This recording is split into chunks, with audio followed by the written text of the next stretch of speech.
Morning. It is, what is it today? Is it Thursday today? Yeah, must be. Thursday today. DL4 20-7. It's getting a 7,500 hour service. So 7,500 hours. We're going to do an engine service and an axle oil change this morning. We've got the park brake. It needs adjusting finally. I have never touched this park brake in 7,500 hours. And he says just if you're on a steep hill, it'll just want to start to roll back. So we have to show you how we adjust the park brake up on these machines. So yeah, a couple of hours work probably, and we'll be done, I would imagine. I'm just getting to start dropping the engine oil. Got the radio on so you can't hear me singing. So yeah, we'll get on. Okay, Connor's doing the engine oil and filter. I'm doing the two fuel filters on this side of the engine. And then once the engine oil's in, we'll have space to start dropping axle oils. Because we forgot to put a couple more empty drums on the van this morning. Not the end of the world, but yeah, it'll be fine. It will be fine. Really like these. I said it the last time I was servicing with Connor. I need to get a set of these. I used them yesterday on them high tracks. Like, the filter pliers that I've got are just Amazon specials. I think they're fine to do what I need them to do, but these are next level. They are Nipex. Somebody was asking for the part number of them. 8701 400. And I'm gonna get some. They're amazing.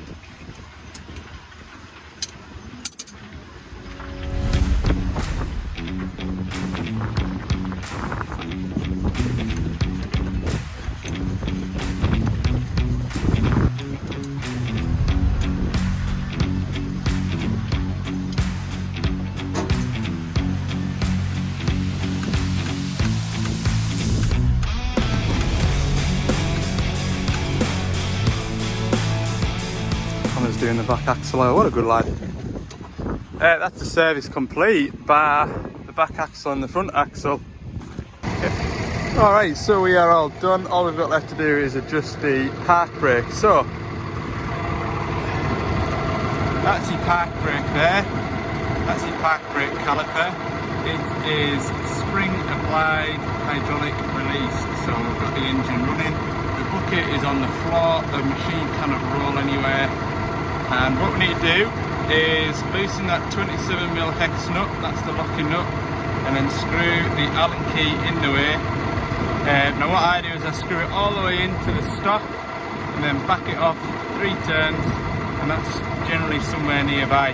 There is instructions in the, I'm pretty sure they're even in the owner manual as well, but certainly in the service manual you get feeler gauges, but normally I'm not far away. So once we've made our adjustments, I've just run around for a couple of minutes, and then what we want to do is check that there's no heat building up on the disc. And that is called,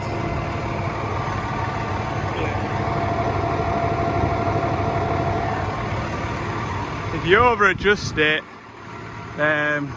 what'll happen is the pads will just run on the disc and the disc builds heat up very quickly.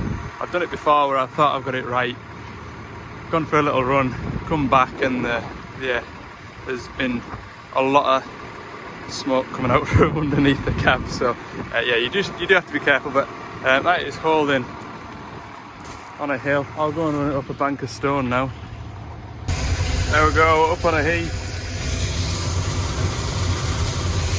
Not going anywhere, feet are off the brakes. We're good to go. And we are done by, well, it was before 11 o'clock, 11:15 we were done, so we're in there 9:15, 10:10, 2 hours, which is pretty good going. We're heading now across town to a DX63. It won't start, So I was quizzing Connor, what do we think it could be? So this will be a learning experience for Connor, because I've got a feeling it'll either be a multi-plug that's green, or the stop switch has got water on it. But knowing my luck, it'll be something completely different, but yeah, we'll see what it is when we get there. Okay, so we have just got the full story. It was running and then it cut out, so it might just be fuel filters. We shall see. Don't know if it turns over. There's no key in the ignition, and they just filled it up as well, which maybe means that the fuel level was low and it sucked a load of muck out the tank, if there is muck in it. Right, we'll get an ignition key, make sure the fuel lift pump is ticking. Don't think there's any active error codes on it. We'll find out. Jump in here, turn the ignition on. Screen comes on as usual, that's good. There's no engine management light. Yeah, lift pump. Got no lift pump. No ticky ticky. Oh no, Connor says he can hear it. So, what we'll do is we can either take that pipe off there, see if there's fuel coming out, or take that fuel tap out and see if it's all plugged up. What should we do first? We'll check that fuel tap, get a little tiny little screwdriver. Right, so the tap was clear, so we'll just, I think we'll take that filter off, because the operator is telling us that when the fuel filter was changed, it was chock-a-block. So we'll just have a look in there. We'll take the filter head off completely and do that, I think. So I'll get a flat screwdriver and a pipe clamp, because that fuel pipe just runs forever and a day.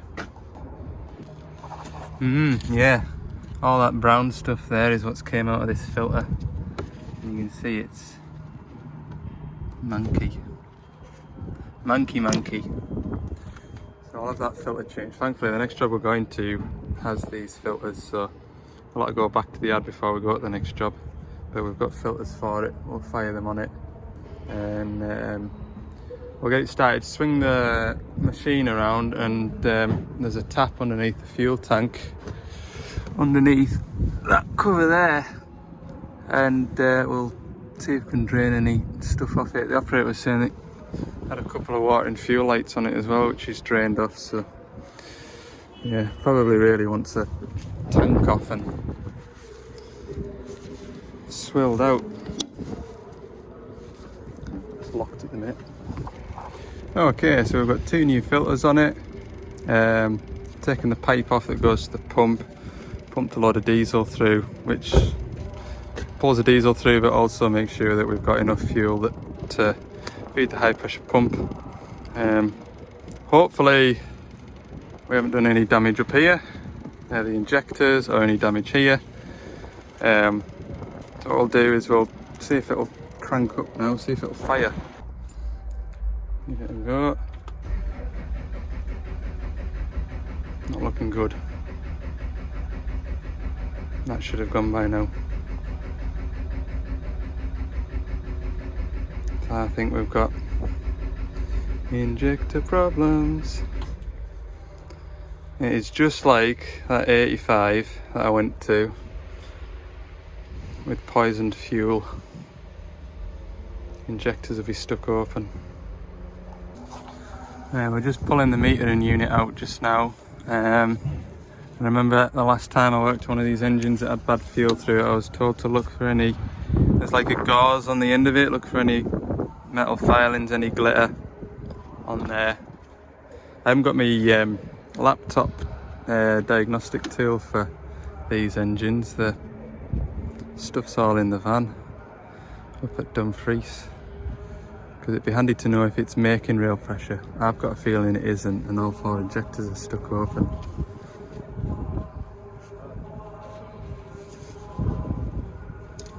This is one of those spiralling jobs that I was talking about in the Ask Me Anything video.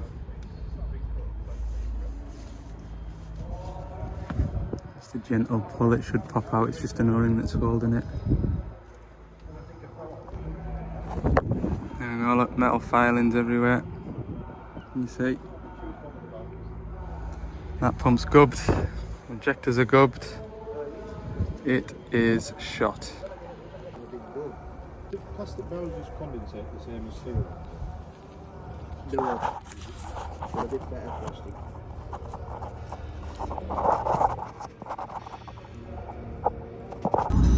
So we are going to go back to the yard. We're going to collect a set of filters for that 14 tonner. I don't know if you saw there was a 14 tonner on the same site there. Obviously that's been getting fuel from the same source.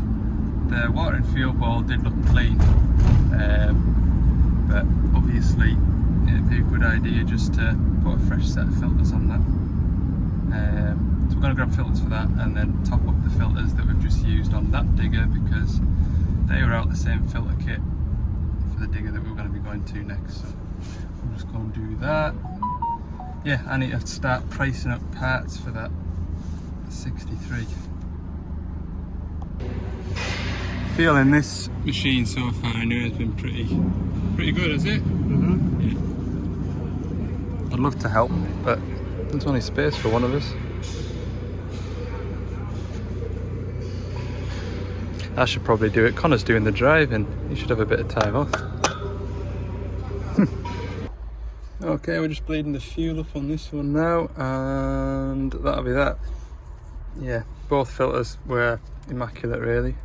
Yeah, especially considering it is slightly overdue a service as well.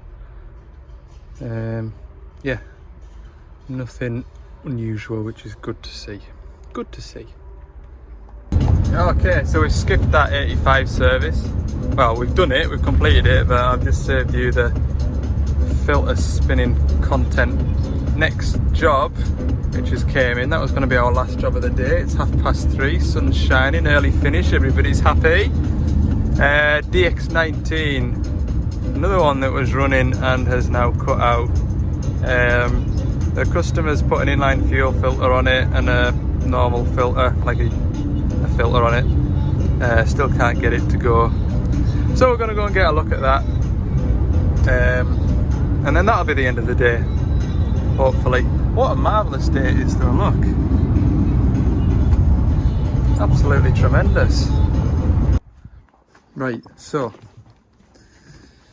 Connor is telling us that he's had a couple where the fuel tank can't breathe. He's just taken the fuel tank off, lid off the fuel tank, and it's just sucked a load of air through. Dribbling but not much. Anyway, look down that hole there and it's all full of gunk. We'll try and fish it out with this pick, but it might be as easy just getting a new one of these. We'll see, we'll see. It is running, isn't it? But that should be a mere as a trickle. Is it a full tank on it? Aye.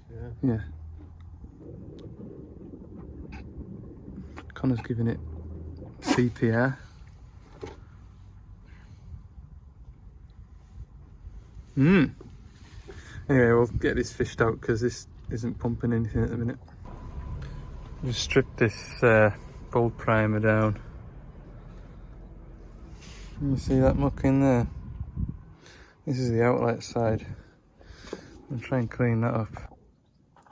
Believe it or not, we got all of that. We got all of that out of there. Huh. Right, we need to put it back together now. Right then, we've put it all back on. It's pumping fuel lovely. I'm just bleeding it up now. That'll do. There we go. Use what you have to hand, because Connor was refusing. He refused to go out and get a screwdriver. Right. Give that a few more pumps. There's probably a decent bit of air in the system.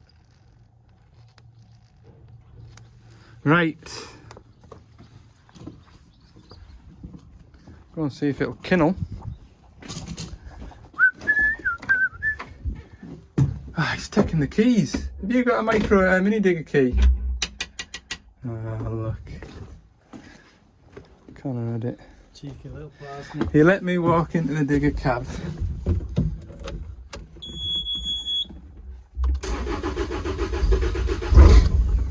Oh.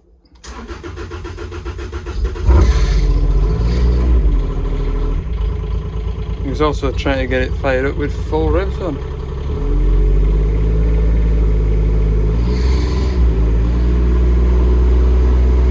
Must be a bit of diesel on the belt. Well, see how that goes. We'll give it a bit workout. Well, we've had a bit peck at some of these stones. We've smashed some concrete and yeah, that is all good. So, see you in the morning. Morning all. Yes, 2 machines servicing today. Got this 225 420 CVT. Probably a good job Connor's here with us because I'd be here all day otherwise. What else is to do with this 420? When we pick the loader arm up, it's slowly creeping back down again. I've had this issue on, I'm sure it was their other 420 shovel, and it was the load isolation LIS valve which is behind this cover. So we're going to change that out today as well.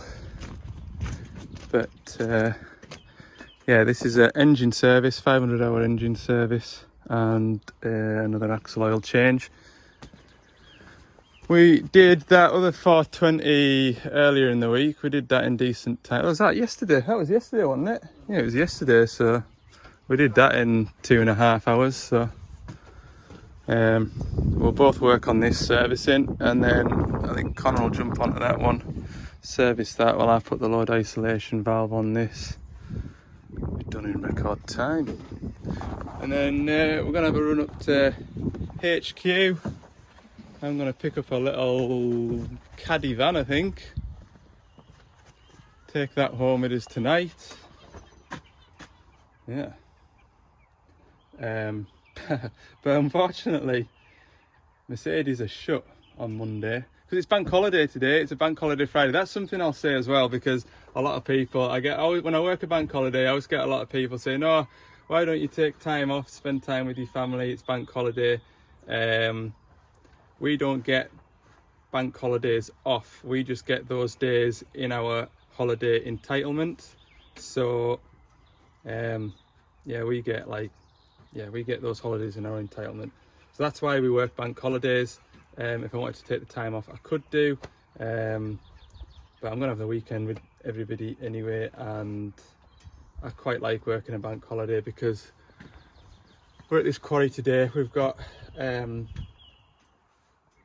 you know, no machine movement, and it's quiet and safe, and the machine isn't needed to load wagons up or out like that.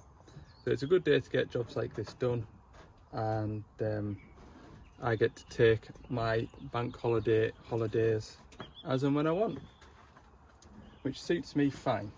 It's always been that way for me. I've never known anywhere that I've worked that has had bank holidays off.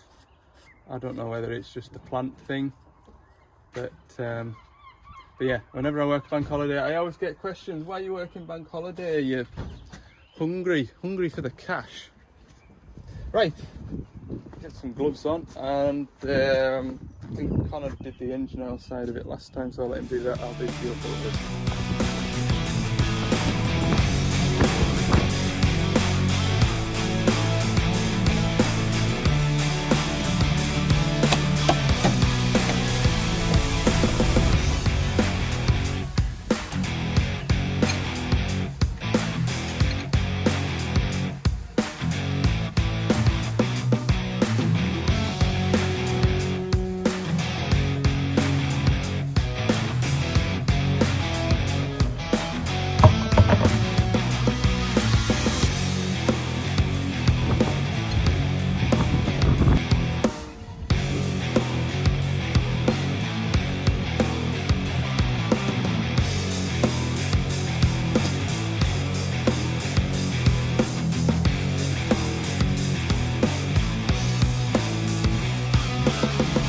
Okay, we have got that shovel serviced, all done. We have got that digger nearly serviced. We just need to put engine oil in that. I am now going to make a start on the load isolation valve replacement. So the load isolation valve is that valve there, and what that does is it turns the boom suspension on and off. And what can happen is we can get internal leakage, and we get oil disappearing away back to the tank, and that is when your load rams slowly drop. The reason I know this is a while ago now I had a 550 shovel doing the same thing, and I was all over it trying to find out where the oil was disappearing to, because these have load holding valves in the valve chest. I thought it was one of those, and what a job I had getting a load holding valve out of this, and eventually came to the conclusion, and I mean eventually, it took a bit of finding, it was the load isolation valve. Since then I've fitted 3 or 4 of these. I was just telling Connor, the older brother of this shovel down the quarry there, it's had one for the same fault, and that shovel that I serviced yesterday, it's also had one as well for the same fault. So it's not an awful job. I think there's 4 pipes that attach to the load isolation valve. The big heavy pipes like this, 42mm spanner size. We've got the boom in a safe position, it can't drop any further. We have vented the tank and wobbled the joystick around with the ignition on, only the ignition on. And what that does, that takes all the pilot pressure, well, not pilot operated this, I suppose it's electronically operated, but it basically moves the spools backwards and forwards and equalizes the oil, so there's no load on these rams. These rams should be neutral, equal pressure either side of the cylinders. So removing these pipes, we should not get any nasty shots of oil going everywhere. It will be a little bit messy, just until we get the pipe fully off before we cap it off. And we slide it out. There's 2 M10 bolts that hold it from underneath, and I think we're going to take it out that way from memory. So that's where we're at, and that's what I'm about to do. Okay, we've got a hole down there now. Pipes are off. There was a couple of pipes that fought us, to be fair, and I was glad Connor was here to hold a second spanner from this side to allow us in at that side, trying to break them off. Let's grab that 41 while I remember. So here is what the valve looks like. We've got it here. So from memory, the boom cylinder pipe's going here. This one's going to the accumulator for the boom suspension, and this pipe here is the tank line. And I'm sure when I did diagnose this the first time round, when I took this pipe off, blanked it off, the arm no longer dropped. So we'll get these fittings changed out. That one's loose because that was a bit of a pig, that one, because it was wanting to unscrew this rather than the pipe off it. Yeah, I'll get these off.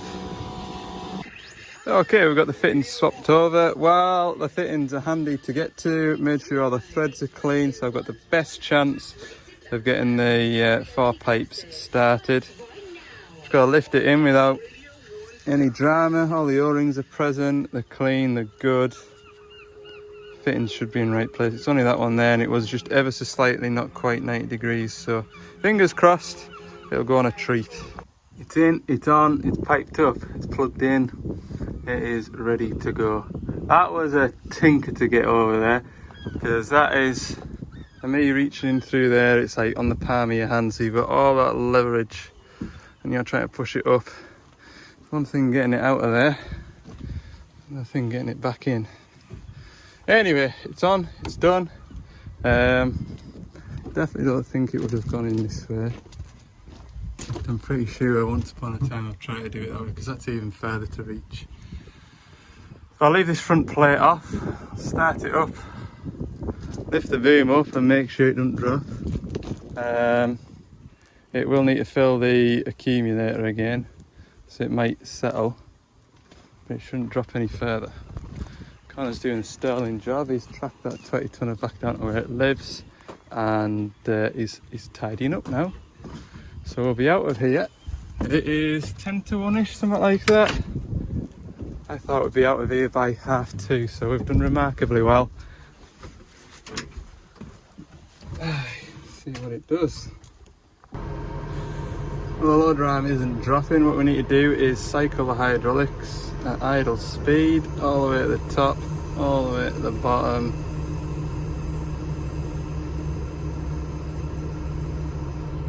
And all the way back up again. Work everything out, make sure everything's good. Can't hear anything leaking. I will go down and have a look in a minute or two. That load ram's stationary, it's not dropping any. What is good news?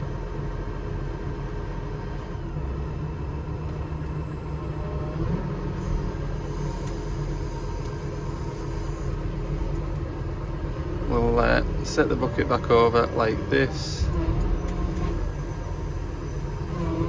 We'll switch the machine off. I'll go and check to see if there's anything leaking. Everything looks nice and dry in there. So I'll strike that up to a good job well done.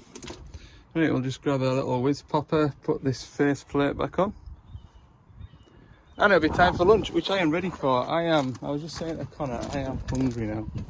Ready for a bite.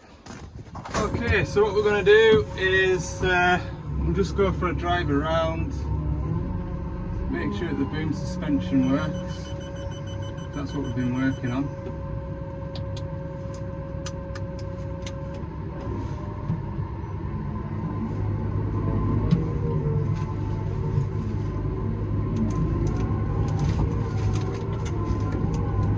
You can see it just floating when you hit the bumps and you look at the rams. You can see the rams are doing that.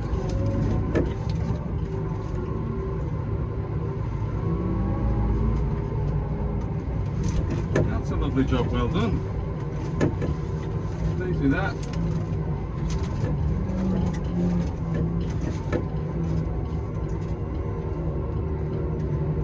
Okay, we'll head back to the van, give Connor a hand to tidy up. And then have a bite. We'll have a bite. I'm ready for it. Really ready for it.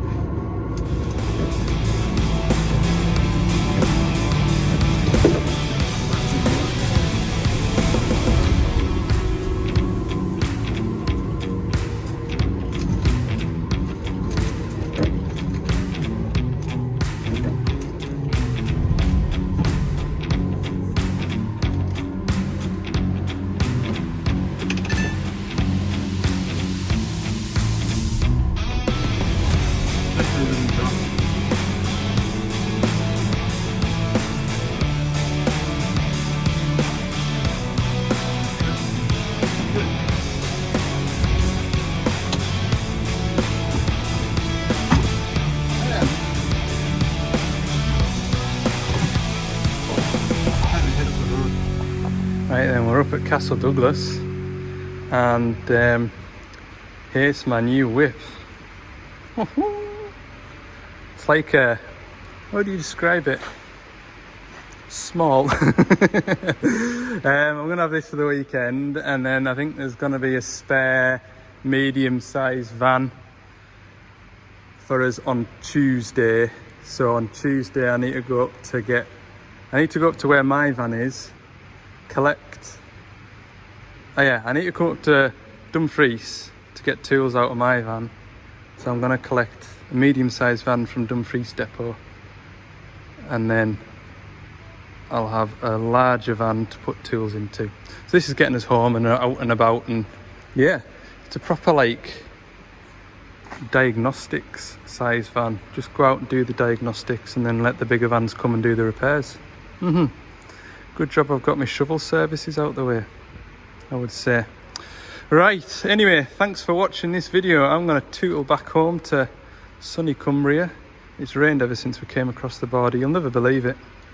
See you all in the next one. Thanks for watching. Subscribe if you haven't. Like the video if you've enjoyed it. Cheers. Bye.